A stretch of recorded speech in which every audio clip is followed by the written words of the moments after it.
just a brief talk about all the things here on the table. Before we start our program, we'll have a brief introduction about our group. Hello, my name is Cheryl Foster. I'm 15 years old. My Inuit name is Ialuk, and I'm going to be a sophomore in high school. Hi, my name is Don Jewel. I'm 15 years old. My Inuit name is Niguk. It is given to me by my Appa, which is grandfather. His name is Don too. That's my sister.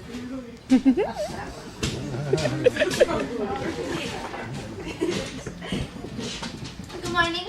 My name is Angela. I'm 17 years old. I've been working here for 2 years. I'll be a senior in high school this year. I have 3 Eskimo names. They are Kinyuan, Ugbi, and Siluk. But I like to use Ugbi the most because I know how to spell it.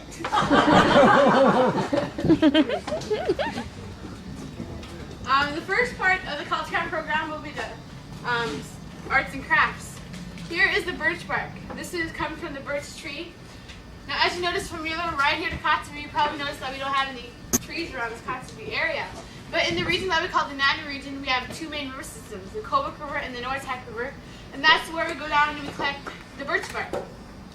This is collected in the month of July when the temperatures are high and the sap is running between the bark and the tree. We also collect the black spruce tree at the same time. It's then soaked in water and it's spliced, and we use this to put together our traditional berry picking basket. We also have our more indoor decorative baskets. These you can use to put your little knickknacks, your pens, your pencils, fruits. We also make even the more modern picture frame. This was made at a camp called Camp Suvanilvik. It's where kids go weeks at a time to learn cultural and survival skills at a camp, and probably also to get away from their parents for a week or 2. We also have a rope, and this is made from the bleached graded sealskin. Now what we do is we use a sharp blade using our thumb for guidance, and we cut completely around the seal in a circular motion from the head all the way down to the tail, and we come up with this nice sturdy rope. When the early settlers came out to Point Hope, Barrow, and Kotzebue, they brought cotton and nylon rope. They tested their rope against ours, and they found that this was 20 times stronger than theirs was. Now we use this to pull in our umaks, or our skin boats, the avik, which is the walrus, or the ogurk, which is the bowhead whale. The bearded seal. Oops. Here is a model of a basket sled. The more traditional ones they're about a foot long, and they're about a foot wide, and hold on, maybe I shouldn't tell the way. I can't get it right. But we use it to pull behind our dog teams or our snow machines.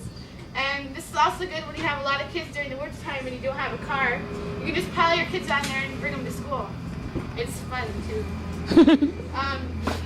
Here is the snow sliding of the walrus. Now, later on in the show, you'll probably notice that most of the men have this for the coverings of their drums. We also use this for the skylights of our sod homes a long time ago. It'll allow the light to come in. You can't see out of it, but it'll keep the elements to stay out. This is the same material that we used for raincoats and rain pants a long time ago. Haggis? Here is the vertebra of the prehistoric mosquito. Here's the vertebra of the bowhead whale. The pieces here were used to carve out to make tools, or little figurines for the younger kids for toys. And in the much larger, in our sod homes, they were built underground to keep us a little warmer during the winter time. So we use these for footsteps to go in the sod homes. Also, the piece here was used and carved out to make a mask like this. This is a more humorous mask. Usually when they make masks out of this whalebone, they have sharp teeth and mean-looking faces. And the reason why is because they use to scare away the evil spirits from our homes. Here is the piece of baleen. This is just a short piece. These can come up to 10 to 14 feet long, and we have a larger one here for tagging. The bowhead whale doesn't have any teeth, and this is what they use. The hair-like structure acts as a sieve to collect the food that they eat, such as plankton and shellfish. And the longer pieces they use, and they cut out long thin ribbons for the line on their old shone, the ice fishing digger, or they can also make carvings like this. Here's an etching of an eagle head. They also made tools out of the baleen. When the early settlers came to Classview, the whaling crews, commercial whalers, they hunted the bowhead whale for the baleen, which they then called it whalebone. They use this in the ladies' corselets, in their hats, or in their umbrellas. Here is the Olak Shone, or the ice fishing digger. The handle's curved so that when you're out on the ice, your wrist won't get as tired as if it were straight. And it's made out of willow. The line's made out of store-bought line. Before we use that, we'd use a long thin ribbon of the baleen, or a long piece of braided sinew, and this comes from the back tendon of the caribou. The lure is connected by a piece of baleen. We have a bone and then a nail for a hook. But before we had Ace and True Value hardware, we would use a wolverine claw, a bear claw, or a sharpened piece of ivory. Now, when we're out there fishing all day, if we're lucky, we'll catch about a big pile of fish. Sometimes out there catch about 7 to 10, and sometimes we're out there fishing all day, catching nothing but the common cold. Here is an utnak, or a hard-bottom soles or a mucklucks. This is bleached British sealskin. What I mean by bleached is it's laid in the sun from June about till August, and they're naturally bleached by the sun. What we do to get the shape is we start off with this shape, and a long time ago, our elders and our ancestors, they chew it to get the shape. Now when we see pictures of them, their teeth would be worn down because they had to make mucklucks all year round for their families, and they had about 9 to 10 kids. But nowadays they use crimping pliers. It's a lot much easier on the teeth, it's a lot much faster. Here is a pincushion. The side's made from from beaver. The back's made from bleached spotted sealskin.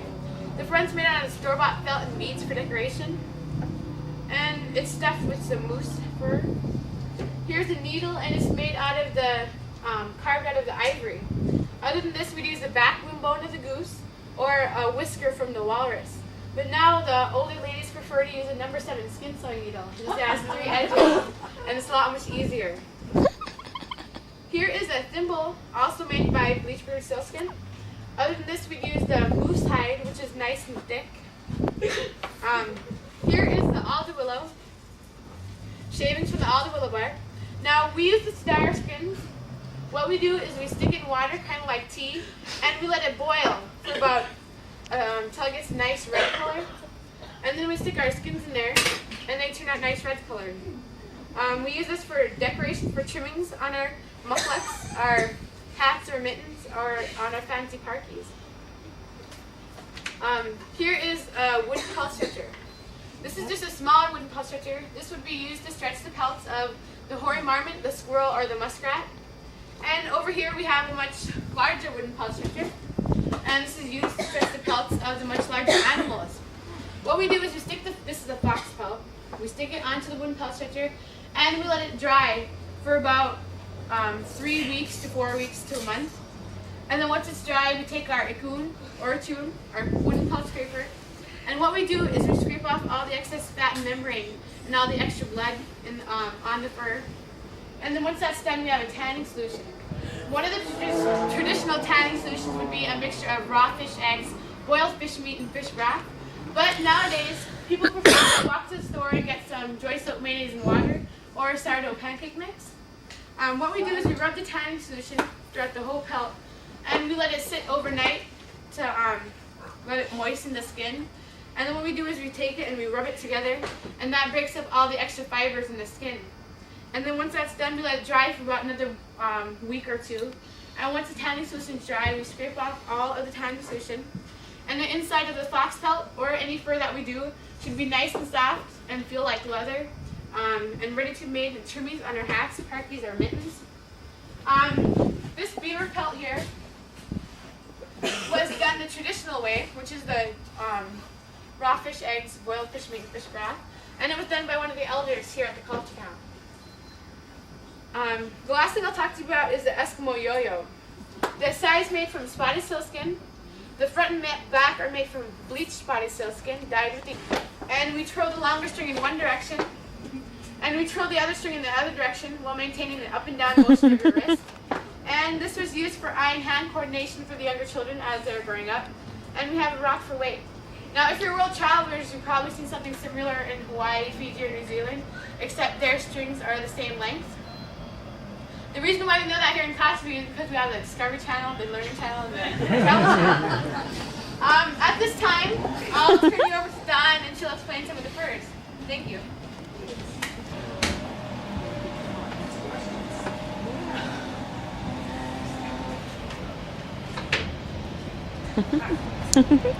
Here's the striped sealskin. We use these mostly for our Atinaks, but then the hair will be taken off. Or we also, a long time ago, we used them for our outer garments because this is waterproof, because it's a sea animal. Someone spilled this. That's what I spread. And here is the bleach sealskin. We use these for our Atinaks, or the hard-bone soles, bottom soles of our muklets. And then our muklets will be our boots that we'll be wearing later on. We also use these for our kayaks or our umaks, which is gimbals.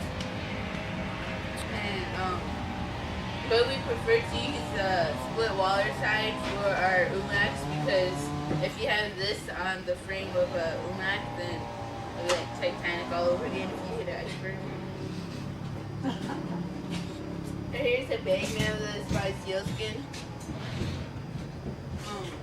Men like to use these when they go out hunting because they either go by boat or snow machine, and if their clothes get wet, then you can't wear them anymore. And so they could put their extra clothing in here and keep it nice and dry. They could also put their food in here, and they can put their thermos or tools in this. This is a pouch made of the baby seal. We don't normally hunt for baby seals, but from far away you can't tell a male from a female. And if you catch a female and it has a baby, you gotta catch it too because you can't survive on its own out in the wild.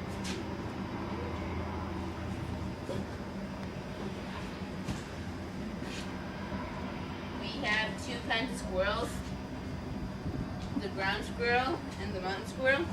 Wow. We catch It's a big ass squirrel. 60 to 80 of these for our fancy parkies for the body. And we catch about the same amount for a longer parkie. And we also can use the heads of a boring marmot for our toddler's mittens. We have three kinds of foxes, but two on display. The red fox and the cross fox, the silver fox, and the other one is the Arctic fox. We use the heads of the foxes for our storytelling masks like this. And we also could use them for the decoration on our fur hats for right here. Cool. Or we could use them for the back part of our mittens. We use the bodies for our fur hats or for the trimmings of our fancy parkies or anything. And a long time ago, they would use the tails for neck warmers, but now we have the cinchlet neck warmers, and we mostly use the tails for the decoration on our ladies' hats like this.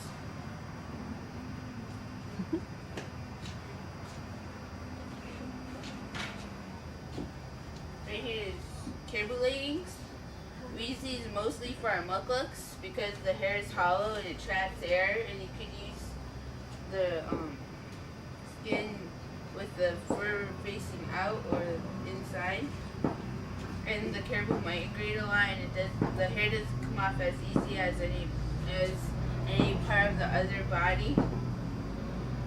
We use the front part of the leg for the back part of a muckluck, and the back part of the leg for the front part of a muckluck. We do that because it has a natural curve to it and it's easier to sew.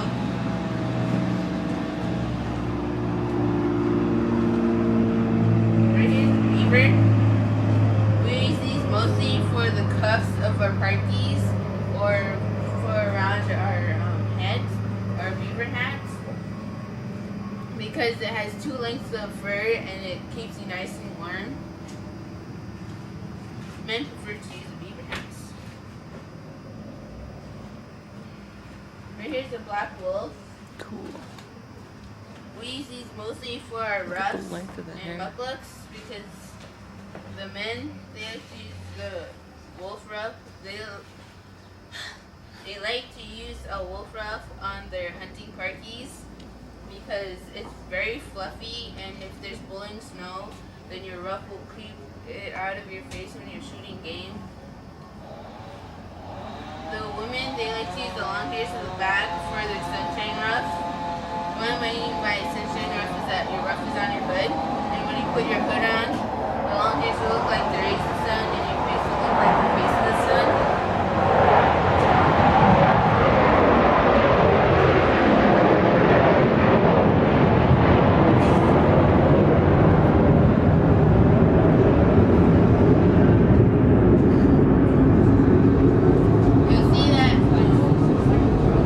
You'll see the sunshine ruff in the slideshow.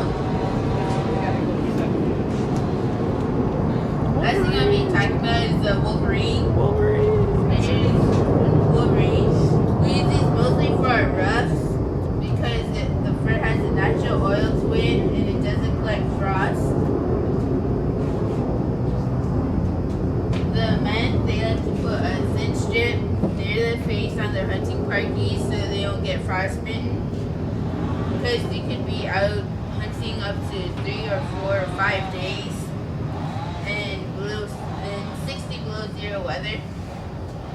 The women, they like to put a thin strip near their face, or they'll use the shoulders or the back legs as their whole ruff because they don't like any frost in the hair to keep it nice and pretty. And they like the different colors of the ruff, like this.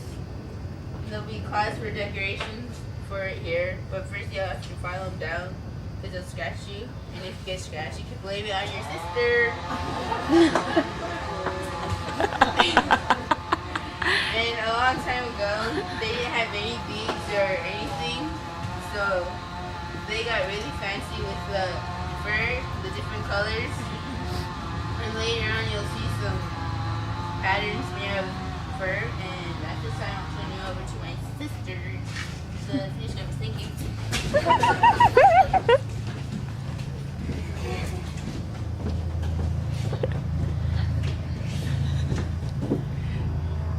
Here we have our fur hats. These are both made from the Arctic fox fur.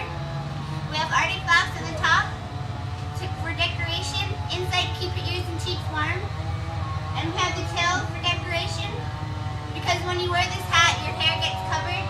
So this kind of makes up for the hairdo. It's pretty. The differences in these hats are, this one is caught in the fall time. As you can tell, the fur is gray. And this one is caught in the winter time. It's more white. These are both girl hats. The guys, the men's hats, they usually have theirs made out of the beaver in a more masculine cloth on the back. Here we have our mittens. Here we have moose hide lined with beaver, and we have yarn straps. These straps were used for the little kids because they tend to lose their mittens. I know me and my sisters used to have to wear these all the time. In our Inuit language, we call them glue ducks, but in English, they call them idiot straps. When the adults use them and they need to fix their dog harness or change their spark plug in their snow machine, these will tend to be in the way. So what they do is they'll twist them in the back, and their hands are free to do whatever they like, and they're not in their way. Here we have a pair of indoor slippers. The sides and the top are made from spotted sealskin. We have baby sealskin around the ankles. We have leather strap or leather on the bottom. And we have mouton for inside to keep our toes warm. A long time ago in our tents, or still nowadays, in our tents we had hardwood floors like this one. So we'd make slippers like this to keep our toes warm. And here we have some beadwork. A lot of the people like to make their own beadwork and they'll stick it on top of the toes. So it kind of takes the place of polish. Here we have a pair of baby slippers. We have leather lined with felt and some rabbit fur around the ankles. A lot of the little kids still do wear these because they're very warm and the hard shoes tend to hurt their feet. Here we have our mouton insoles. We can't catch this kind of animal around here, so we'll order the material from a catalog, probably Cabela's. And once we get the material, we'll make it into these, but these are the traditional style. We use these inside of our mucklucks, our hard-bottom mucklucks, to add extra comfort and warmth to our feet. Or we'll use them by themselves when we play our Eskimo games, because the balls that we do use are made out of some skin material, so they won't rip the ball. Here we have a pair of tutulinks. These are caribou legging mucklucks. We have caribou leggings on the sides and the top.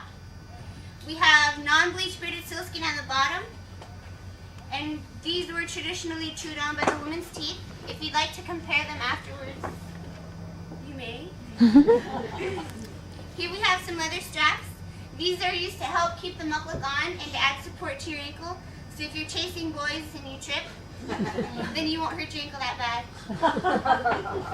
And the straps on top are also used to keep your muckluck on and to help keep the snow, gravel, and water out of your feet. And these mucklucks, these are waterproof mucklucks. These are like really, really, really old rubber boots.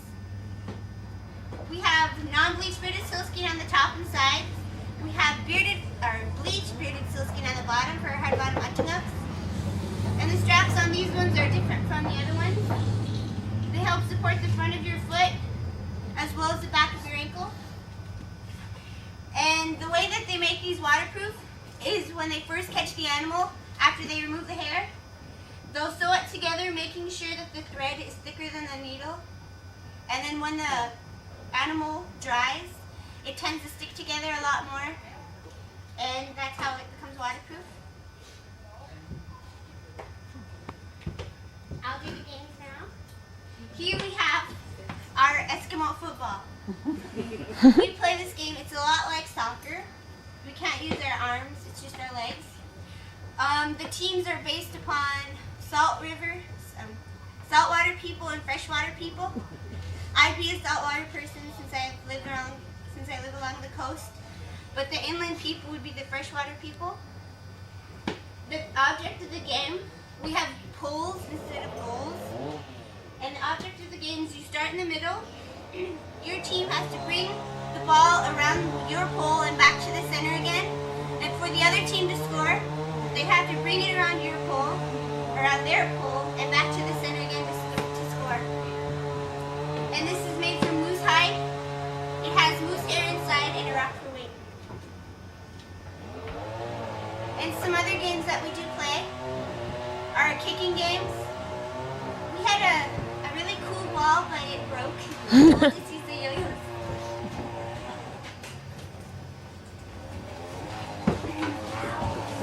These next games that I'll show you, we do play this game in school for sport. We call it NYO, Native Youth Olympics, and we have records that we have, and I'll tell them as we go along. If you guys want to come around and stand up.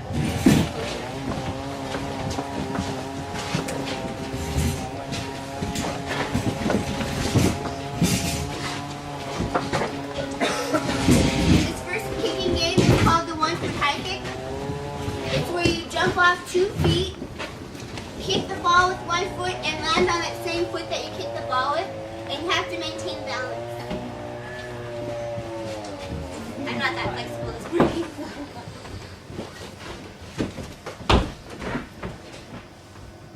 The record for this one, for the men, it's 9 feet 2 inches.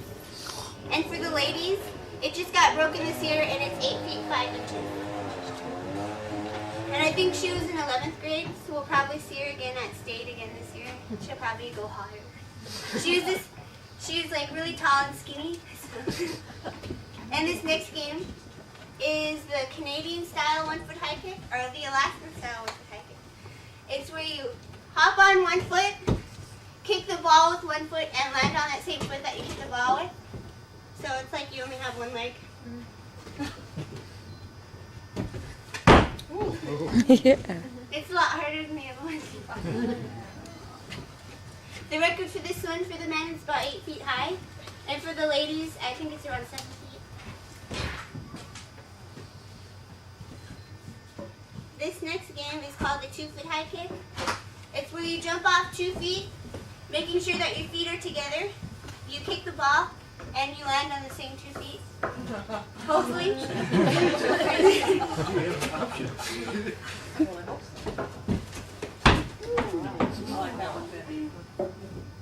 The record for this one, for the men, is about 8 feet and a half, 8.5 feet. And for the ladies, it's about 7 feet. This next game that we'll be using with the ball is called the one-arm reach. It's where you balance your whole body on one arm, and with your free arm, you reach up and you touch the ball. And you have to bring your arm down before any part of your body does for at least 3 seconds.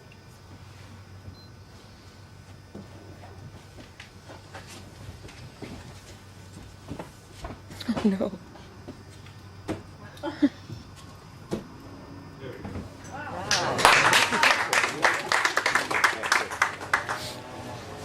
The record for that one, for the men, it's about 5.5 feet, and for the ladies, it's about 4 feet, 4.5 feet.